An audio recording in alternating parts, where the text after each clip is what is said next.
Good morning students. तो आज हम लोग आपके सामने हैं और साथ में हमारे सतीश जी हैं। सतीश जी आइए। गुड मॉर्निंग बच्चों, कैसे हो बच्चों? बच्चों कुछ दिनों से हमारा टेक्निकल इशू चल रहा था तो हम आपके साथ जुड़ नहीं पा रहे थे, तो हमने ये कोशिश करी है कि हम आपको वीडियो के माध्यम से हम आपको वीडियो के साथ जो स्कैम की सीरीज है वो हम आपके साथ शेयर करेंगे। तो स्कैम आपको मालूम था, स्कैम का मतलब हमारे पास ये सीरीज है CAM common accounting mistake. Common accounting mistake, अगर ये अकाउंटिंग की मिस्टेक्स अगर हमने अवॉइड कर दी तो हमें कोई भी सिकंदर बनने से नहीं रोक सकता। इस बात का आप ध्यान रखें बेटा, ठीक है? तो स्कैम लेके आते हैं। स्कैम 2021 जो सीरीज है उसके अंदर में एपिसोड नंबर हमारा 1 है और जो हमारा होगा एनपीओ के ऊपर। जो हमने वादा किया था, आपको याद होगा आज 13 जनवरी हो गई है, तो सभी को लोहड़ी की शुभकामनाएं। हैप्पी लोहड़ी बच्चों, सबको हैप्पी लोहड़ी। हाँ, तो हमारा जो वादा था मैं एक बार हल्का सा रिवाइज कराई था। जनवरी 3 से 51 डेज में अकाउंट्स मुमकिन है। आप हमें अपडेट भी करेंगे कमेंट बॉक्स के अंदर में कि आपने क्या क्या कर लिया, उन रजिस्ट्रेशंस में कहीं कोई प्रॉब्लम तो नहीं आई है। जनवरी 3 से जनवरी 7 तक हमारा जो डिजाइन था वो एनपीओ के लिए था, आपको याद होगा। उसके बाद फंडामेंटल के लिए था। जनवरी 8 से लेके नहीं, यस, कब तक था आप भी बताइए हमें। वो हमारा जनवरी 8 से लेके 11 तक का था, आपको याद होगा।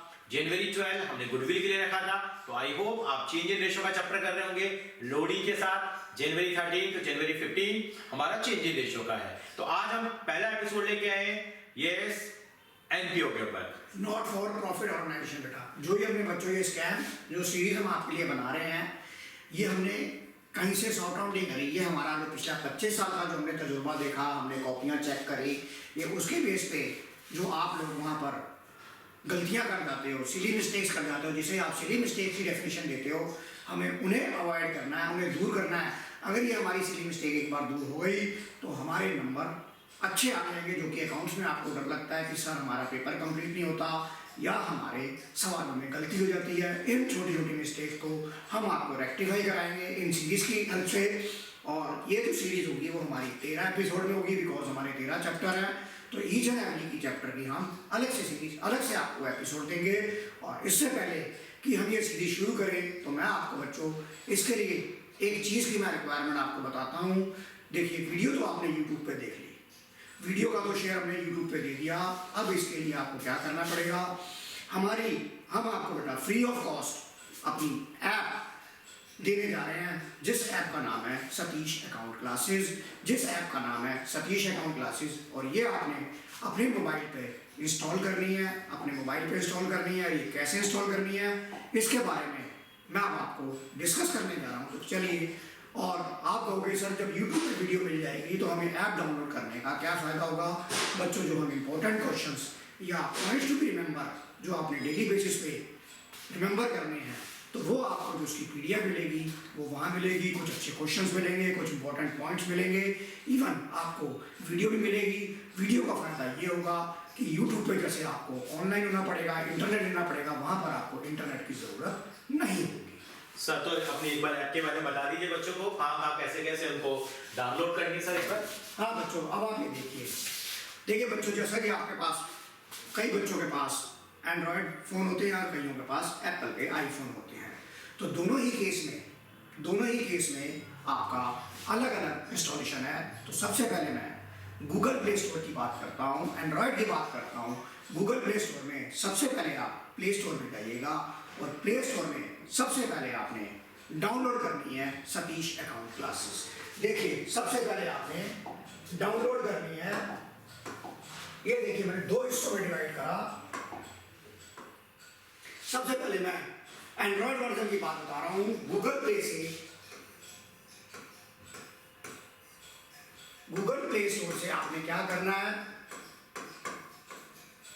गूगल प्ले स्टोर से आपने बच्चों क्या करना है, आपने एप्लीकेशन डाउनलोड करनी है Satish accounts classes. Satish account classes जैसे ही आप इंस्टॉल करेंगे, वहाँ पे आपका ईमेल आईडी और फ़ोन नंबर मांगा जाएगा। आप ईमेल आईडी और फ़ोन नंबर आप अपना डालेंगे। उसके बाद आपको जो बैच मिलेगा, जो बैच का कोड होगा वो होगा हमारा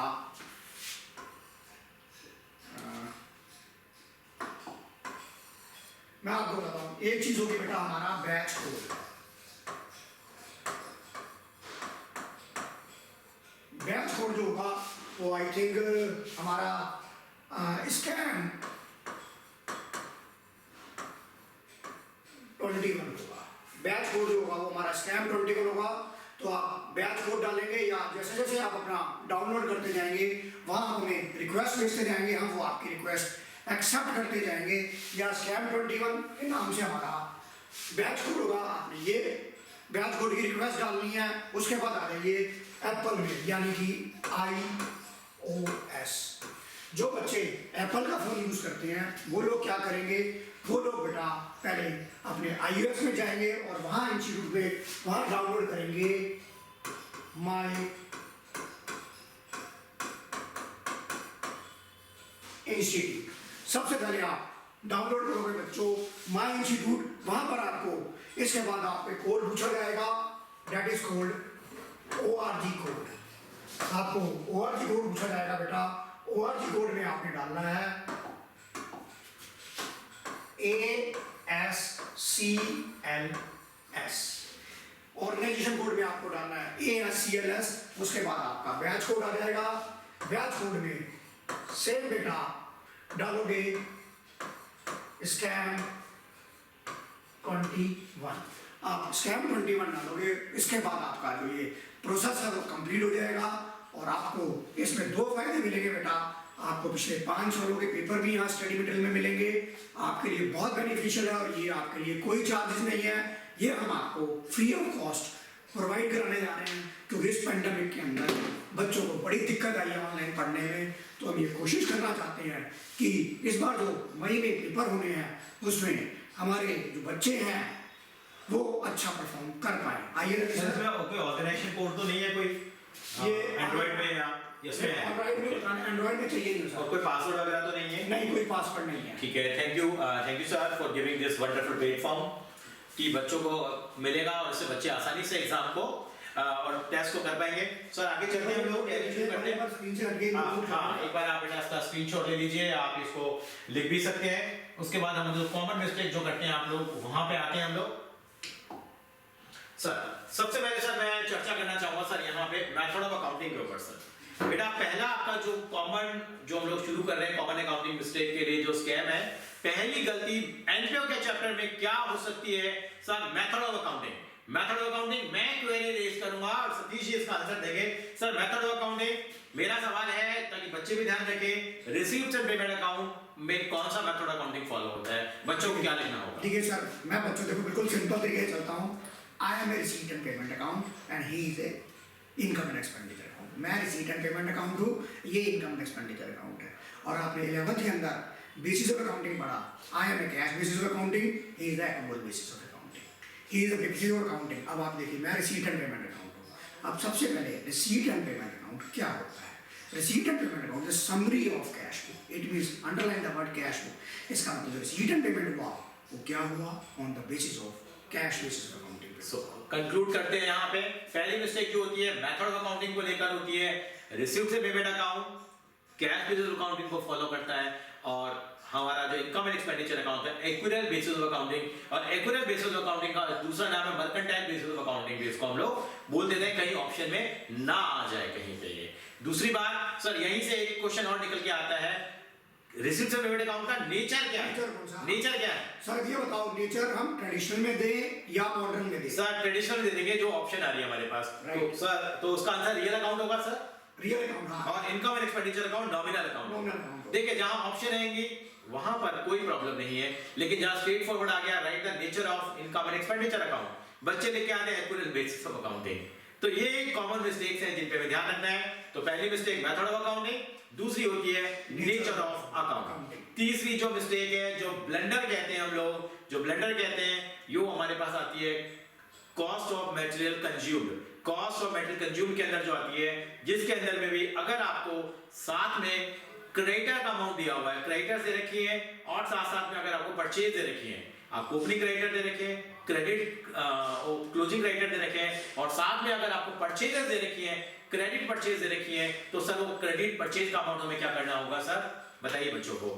बच्चों जो अगर आपको परचेज का अमाउंट दिया हुआ है और आपको फार्मूला पता है, क्योंकि अब मुझे फार्मूला रिपीट कराने की जरूरत नहीं है, opening stock plus cash purchase plus credit purchase minus closing stock. जब आपको परचेज दे दी इसका मतलब वो कैश और क्रेडिट दोनों है।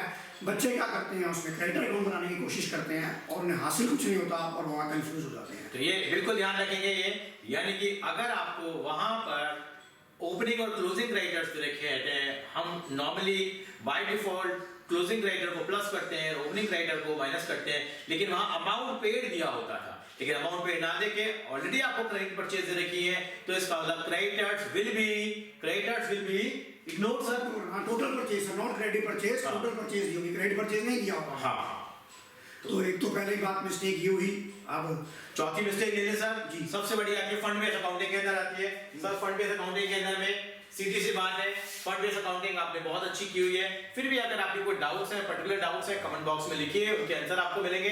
फंड बेस्ड अकाउंटिंग के अंदर में छोटी सी जो मिस्टेक है चौथे नंबर की, क्या आप करते हैं, अगर फंड बेस्ड अकाउंटिंग के बारे में मालूम है कि फंड बेस्ड अकाउंटिंग के अंदर में ये जो आइटम होते हैं, सर का हमको डायलॉग आज भी याद रहता है, टेंशन की इनकम टेंशन में जाती है, टेंशन के खर्चे टेंशन में जाते हैं, तो वो आपको ध्यान रखना है कि यानी कि कोई भी स्पेसिफिक फंड दे रखा है तो सीधा वो बैलेंस शीट में जाता है, वहीं पे उससे रिलेटेड इनकम प्लस होती है और एक्सपेंसेस क्या होते हैं, माइनस होते हैं। लेकिन बात ध्यान रखने की बात है, अगर एक्सपेंस ज्यादा हो जाए तो क्या होगा, एक छोटा सा एग्जांपल के थ्रू बात कर लेते हैं सर यहाँ, ताकि बच्चों को ये क्लियर रहेगा। यहाँ पे मान लीजिए मेरे पास मैच फंड है 20,000 रुपए का, और मैच फंड से मेरी इनकम हुई है, मैच फंड से मेरी जो इनकम हुई है वो मेरी इनकम हुई है मेरी 10,000 रुपए की। बहुत ज्यादा डिटेल में नहीं जाऊंगा बेटा मैं, और यहाँ मुझे दे दिया है मैच एक्सपेंस दे दिया मुझे 32,000 रुपए के, बस यही गाड़ी खराब हो जाती है। यानी कि आप देखेंगे मैच फंड हमारा कितना है, 20,000 है, ये 10,000 है, ये मिस्टेक नंबर 4 थी हमारे पास, 32,000 के हमारे क्या है एक्सपेंसेस हैं, 32,000 के एक्सपेंसेस हैं। तो क्या करेंगे हम लोग, जब हम लोग बैलेंस शीट में इनको दिखाते हैं, मैं आपको बताता हूँ, ये मेरी बैलेंस शीट है, क्लोजिंग बैलेंस शीट, मैंने यहाँ मैच फंड लिखा 20,000 का, साथ में मैंने इनकम लिखी, यहाँ इनकम मैंने 10,000 रुपए की लिखी, माइनस कर दिया मैंने एक्सपेंस मैंने माइनस किया 32,000 का। आपको मालूम है वो डिटेल में नहीं जाएंगे, ये 2,000 का माइनस में आ गए या नेगेटिव में आ गए, तो यहाँ नहीं लिखेंगे, इसको उठा करके कहाँ ले जाएंगे सर, कहाँ लेके जाएंगे सर इसको, सर इनकम एंड एक्सपेंडिचर में, इनकम एंड एक्सपेंडिचर में ले जाएंगे सर, यानी इनकम एंड एक्सपेंडिचर में। यानी कि यही बात मुझे याद रखनी है बेटा, यही बात मुझे याद रखनी है, हरे से याद रखेंगे, क्या लिखाएंगे, यहाँ लिखेंगे, और कितना है हमारे पास है 2,000 रुपए, यानी कि मैच एक्सपेंस लिख दीजिए, उसको कोई दिक्कत नहीं है, जिनका नेट कंक्लूजन निकल के आया है वो यहाँ आएगा, यहाँ पर नहीं आएगा अगर नेगेटिव में आना है। तो ये चौथी बात आपको याद रखनी थी, जो 1 मार्कर क्वेश्चन में भी आपसे पूछा जा सकता है, इस बात का आप बिल्कुल क्या रखेंगे, ध्यान रखेंगे बेटा, ठीक है। सतीश जी आप 5वीं मिस्टेक बताइए, उसमें कुछ और आप ऐड ऑन करना चाहें तो। देखिए बच्चों 5वीं मिस्टेक मेन मैं आपको बताता हूँ, आजकल का जनरल बड़ा ही स्मार्ट हो गया, मैं 5वीं आपको बताता हूँ। इधर देखिए, आप बोर्ड की तरफ देखिए बच्चों, आप बोर्ड की तरफ देखिए हमें दे रखा है मैच फंड। सर इसमें इंटरेस्ट वाला पॉइंट कवर कर देना, हाँ, कोई ना, एक्लूड वाला मैच फंड 10 लाख रुपए, और यहां दिया हुआ है 8% मैच फंड इन्वेस्टमेंट 10 लाख रुपए, और यहां दिया हुआ है interest received on match fund investment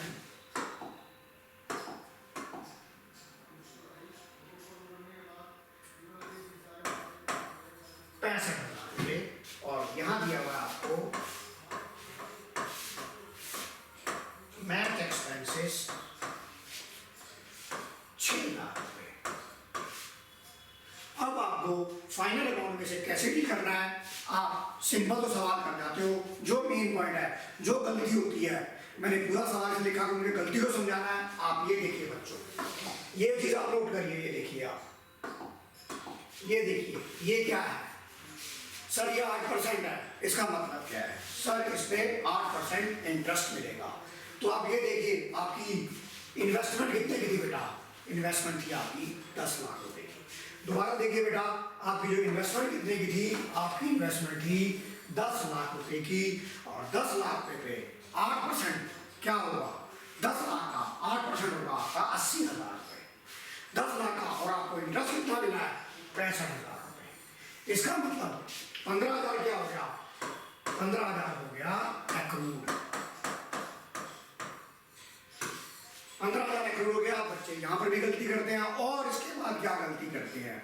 इसके बाद वो ये गलती करते हैं कि जो ये आपका 15,000 एक्रूड है और जो ये मिल गया है, आप इसे इनकम एंड एक्सपेंडिचर में क्रेडिट कर देते हो। आप इसे इनकम एंड एक्सपेंडिचर में क्रेडिट कर देते हो, ये भी एक ब्लंडर मिस्टेक करते हो। तो मेरा कहना ये है, देखिए ये किसकी इनकम है? मैच फंड, इन्वेस्टमेंट, इसके अगेंस्ट में फंड बना हुआ है। अगर आपने कोई इन्वेस्टमेंट करी है और उसका फंड बना हुआ है, तो ये क्या है? ये फंड क्या है आपकी? ये फंड है मेरी टेंशन।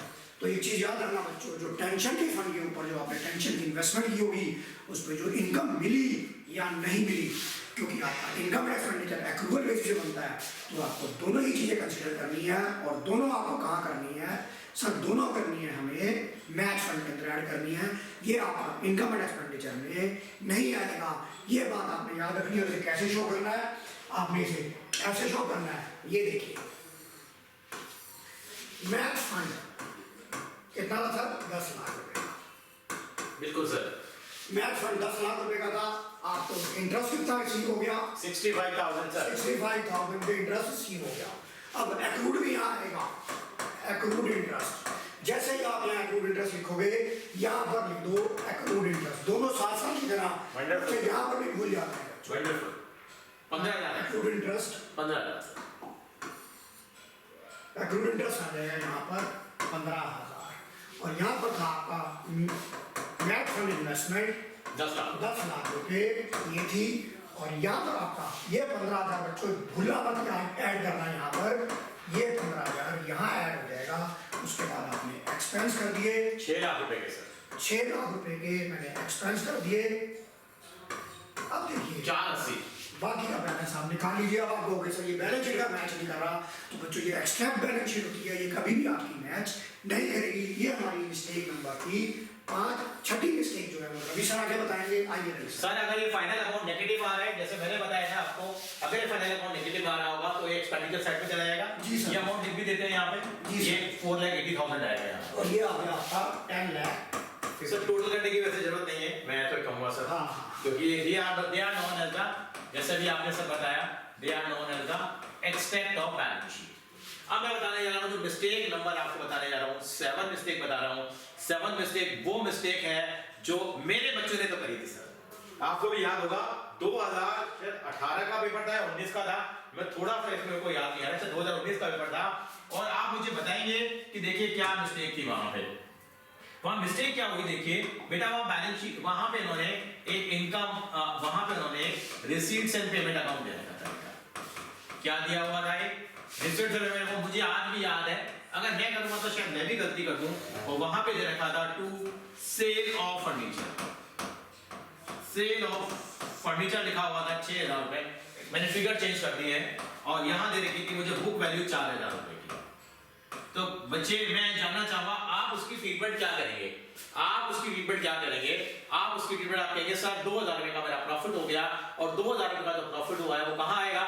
वो हमारा जब हम लोग इनकम एंड एक्सपेंडिचर अकाउंट बनाएंगे तो 2,000 रुपए वहां पे आप क्रेडिट कर दोगे। बात समझ में आ गई? लेकिन ये जो फर्नीचर है ये ध्यान रखेंगे ओपनिंग बैलेंस शीट में भी जाएगा, क्योंकि ये मैंने फर्नीचर बेचा है और नीचे मुझे कोई इंफॉर्मेशन नहीं है, तो फर्नीचर का आसमान से कूद गया क्या? ये फर्नीचर मेरे पास पुराना पड़ा हुआ था, तो ये फर्नीचर मेरी पुरानी बैलेंस शीट में भी आएगा, पुरानी बैलेंस शीट में भी आएगा। इसका मुझे याद रखना पड़ेगा।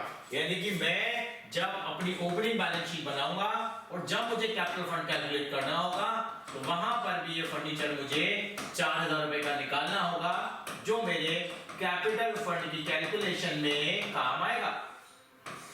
ये ध्यान रखेंगे, ये बहुत ज्यादा मिस्टेक की गई थी। और यहां पे तुम नॉर्मल तरीके से दिखाएंगे by profit on sale of furniture 2000 रुपए। ये एक आम बात है, ये तो आप दिखाते हैं। यानी कि गलती 7 मिस्टेक क्या करते हैं, ये मिस्टेक करते हैं वो क्या, बिल्कुल ठीक कहा, यानी कि जो बुक वैल्यू है वो ओपनिंग बैलेंस शीट में भी काउंट होगी। आई होप आप लोगों ने कॉपी कर लिया होगा, इस मिस्टेक का ध्यान रखेंगे। ये मिस्टेक नंबर 7 है। और उसके बाद हम अब बस काफी हद तक कंक्लूड करेंगे। फिर भी आपको लगता है कि यहाँ मेरा डिफिकल्ट एरिया है, वो जरूर आप कैलकुलेट करेंगे। एक मैं बताना चाहूंगा सतीश जी बच्चों को सब्सक्रिप्शन के बारे में। सब्सक्रिप्शन बड़ा सागर है, हाँ। लेकिन उसमें मैं आपको केवल आउटस्टैंडिंग एट द एंड निकालना सिखाऊंगा। केवल एक पर्टिकुलर क्वेश्चन या आपके सामने डिपिक्ट करूंगा बेटा, मैं कोई किसी बुक से मैं नहीं ले रहा हूं। हाँ, तो वहां बस जहां मेंबर आते हैं उसके रिगार्डिंग है। सब्सक्रिप्शन आपने बहुत पढ़ी है, बहुत, जितना ज्यादा इसके अंदर घुसोगे कई बार कंफ्यूजन आपको हो जाता है, तो उससे घबराना हमें नहीं है। तो सिंपल से बात करेंगे। देखिए मैं बात करता हूं आपसे, मेरे पास 200 मेंबर हैं एक ऑर्गेनाइजेशन में।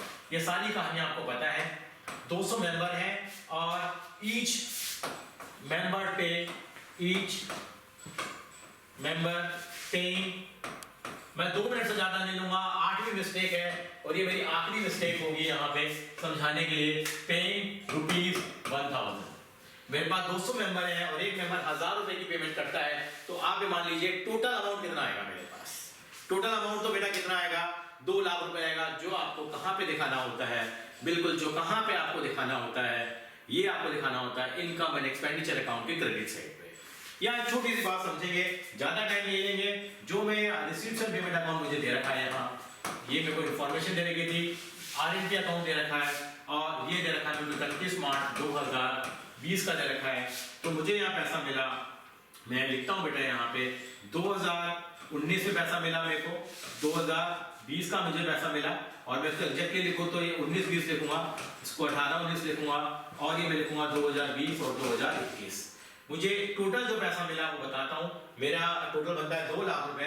यहाँ मुझे 1,84,000 मुझे मिले। यहाँ मुझे कितना मिला, मैं थोड़ा छोटे वर्ड लिखता हूँ, इसके ऊपर जरूर हम काम करेंगे। 16,000 और यहाँ दे रखा था मुझे 20,000। मुझे कितनी, ये कितना आ गया मेरे पास, सतीश जी आप भी मेरी थोड़ी हेल्प कर पाए। 2,20,000 आ गया।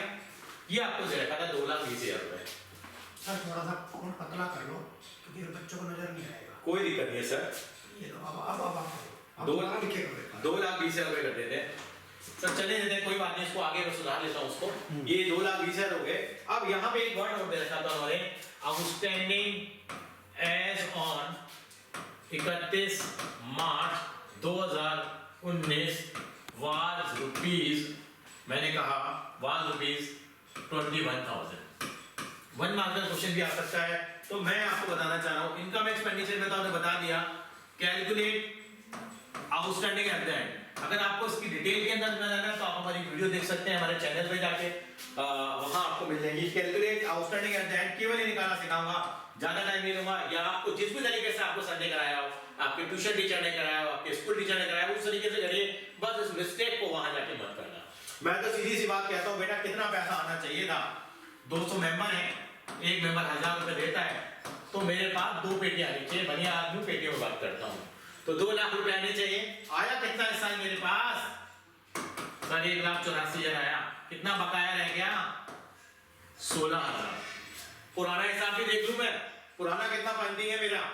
आप कहेंगे सर पुराना भी कुछ पेंडिंग है, पुराना पेंडिंग मेरा कितना है, 21,000 है। 21,000 मेरा पेंडिंग था, ध्यान रखो बेटा, ये 21,000 पेंडिंग था और 21,000 में से कितना मुझे मिला है अभी, 16,000 मिला है। 5,000 ये भी पेंडिंग है मेरा, तो आज तक का पेंडिंग मेरा कितना आ गया, बाय चांस की बात है, कोइंसिडेंस है, ये भी कितना आ गया मेरा, 21,000 रुपए आ गया। इसको क्या नाम देता हूं मैं, outstanding at the end. Outstanding at the end. एक छोटी सी बात और कहूंगा बेटा मैं, यहां एग्जामिनर आपसे पूछ सकता है what is the outstanding at the end of 31 मार्च 20, वो 21,000 आएगा। Outstanding for the year 2020, for the year 2020 है, तो यहां केवल कितना लिखेंगे, 16,000 रुपए ही लिखेंगे। तो ये मिस्टेक नंबर 8 थी। तो मैं ज्यादा एनपीओ को नहीं खींचूंगा बेटा, और एनपीओ का टेस्ट आपको सतीश अकाउंट क्लासेस की ऐप के ऊपर मिल जाएगा। सतीश आप कुछ कहना चाहेंगे, मैं कंक्लूड कर रहे हैं इसको जरा। बच्चों देखिए, आज की हमारी मिस्टेक्स की ये सीरीज जो है वो खत्म हो गई, ज़्यादा लंबी हम नहीं करेंगे क्योंकि आगे सर, क्योंकि हम इतनी लंबी कर देंगे तो बच्चे वीडियो नहीं देखते हो।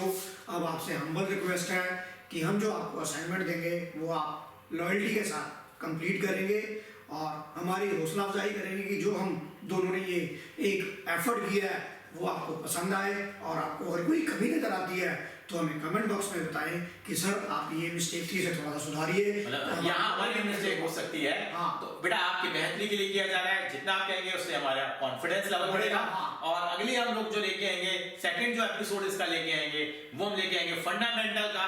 फंडामेंटल सर का बहुत ही फेवरेट टॉपिक है। मैं तो ये कहना चाहूँगा कि बच्चों जितना आप हमें लाइक और शेयर करेंगे उतना हमारा कॉन्फिडेंस बढ़ेगा। तो आज का एपिसोड बेटा हम यहीं पे खत्म करते हैं। Thank you and once again happy Lohri to all of you. और जो टेस्ट पेपर आपको मिलेगा वो जरूर आप सॉल्व करिए, साथ में सॉल्यूशन ही मिलेंगे, आप चेक कर पाएंगे। ऑल द बेस्ट बेटा।